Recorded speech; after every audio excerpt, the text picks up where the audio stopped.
नमस्कार, स्वागत आहे तुमचं आपल्या मम्मीज कोल्हापुरी किचनमध्ये। आज आपण करणार आहोत बटाट्याची सुकी भाजी। बहुधा प्रत्येक कार्यक्रमाला आपण बटाट्याची भाजी करतो। तसेच पुरणपोळीच्या जेवणालाही बटाट्याची भाजी असते। मुलांच्या टिफिनमध्ये द्यायला सुद्धा ही पटकन होणारी भाजी आहे। ही भाजी आपण गरम गरम फुलके, चपाती किंवा पुरीबरोबर नाश्त्यासाठी सुद्धा खाऊ शकतो। चला तर मग सुरू करूया।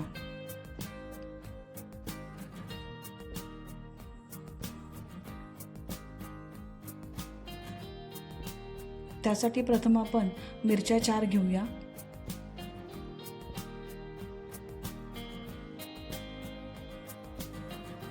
आले 1 इंच घ्या। लसूण 2 पाकळ्या घ्या। बटाट्याच्या भाजीला आलं लसूण थोडंसं कमी असेल तर जास्त चांगले वाटते ना, तो उग्र होते। जिरे पाव टीस्पून टाका। कोथिंबीर थोडीशी घाला आणि पाणी न घालता वाटून घ्या। समजा तुम्ही नैवेद्यासाठी करणार असाल तर त्याच्यामध्ये लसूण नाही घातला तरी चालेल। आता हे बारीक वाटून घ्या।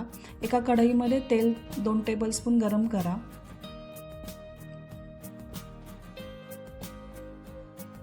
तेल चांगले गरम झाले की मोहरी आणि जिरे टाका। कढीपत्ता टाका। मोहरी आणि जिरे छान तडतडू द्या। मग 2 कांदे उभे बारीक पातळ चिरून टाका। इथे मी 4 उकडलेले बटाटे घेतलेले आहेत। 4 बटाटे असतील तर 2 कांदा घ्यायचा आहे। बटाट्याच्या भाजीमध्ये कांदा जर जास्त असेल तरच ती भाजी छान लागते। आता आपल्याला इथे कांदा खूप जास्त लाल करायचा नाही, करपवायचा नाही आहे। थोडासा असा करकरीतच ठेवायचा आहे। हळद पाव टीस्पून टाका। हळद हिंग पाव टीस्पून टाका। तर गॅस मंद करून हळद व्यवस्थित परतवून घ्या। बटाट्याच्या भाजीचा जर पिवळा छान कलर आला तर भाजी खावीशी वाटते।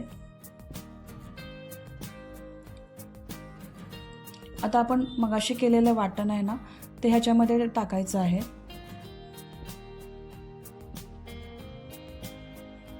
तर मंद गॅसवर ते वाटण खमंग भाजून घ्यायचं आहे।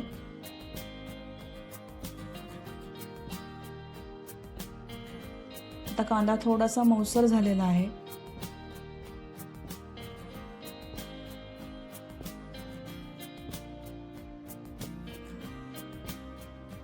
ओलं खोबरं पाववाटी टाकायचं आहे। वरून ओलं खोबरं टाकलं की ते नंतर भाजी खराब व्हायची शक्यता असते, म्हणून थोडं परततानाच आपण खोबरं टाकायचं आहे।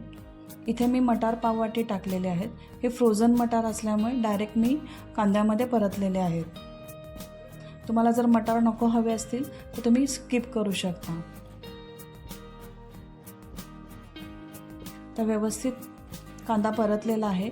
इथे 4 उकडलेले बटाटे मोठे मोठेच कट करायचे आहेत, कारण आपण परतताना ते अगदीच पातळ होतात। तर मीठ चवीनुसार टाका।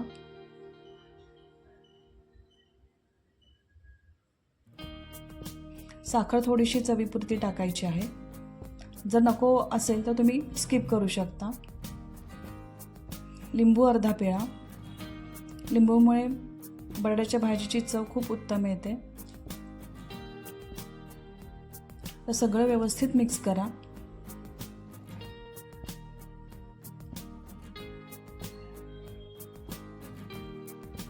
मोठे मोठे तुकडे असे आपण पळीने कट केले तरी चालतील, पण पहिल्यांदा जर तुम्ही बारीक अगदी बटाटा कट केला की परतताना अगदीच त्याचा काला होतो।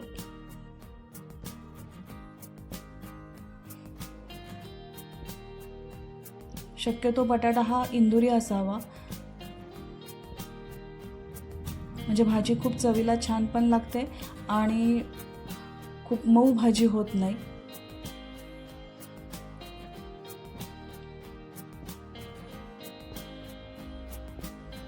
एक 10 मिनिटं अगदी छान वाफ येऊ दे। मंद गॅसवर 10 मिनिटांसाठी ठेवा। 10 मिनिटांनी बघूया, अगदी दणदणीत गरम अशी वाफ झालेली आहे।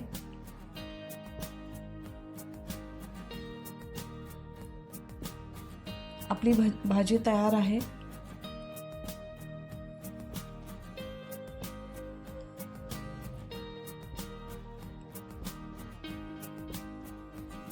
तर वरून कोथिंबीर टाका. तर गरम गरम पुरीबरोबर, फुलक्यांच्या बरोबर किंवा चपातीबरोबर तुम्ही ही भाजी खाऊ शकता. मुलांना टिफिनमध्ये तर रोज दिली बटाट्याची भाजी तरी खूप आवडते.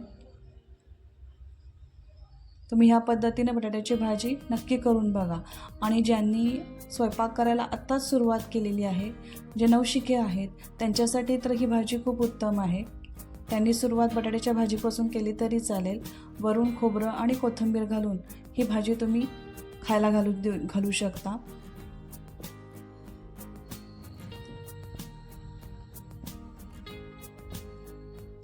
अशी ही पटकन होणारी सोपी अशी रेसिपी जर तुम्हाला आवडली असेल तर तुम्ही लाईक करा, शेअर करा आणि कमेंट करा. आणि परत भेटूया अशाच नवीन नवीन सोप्या रेसिपींच्या बरोबर.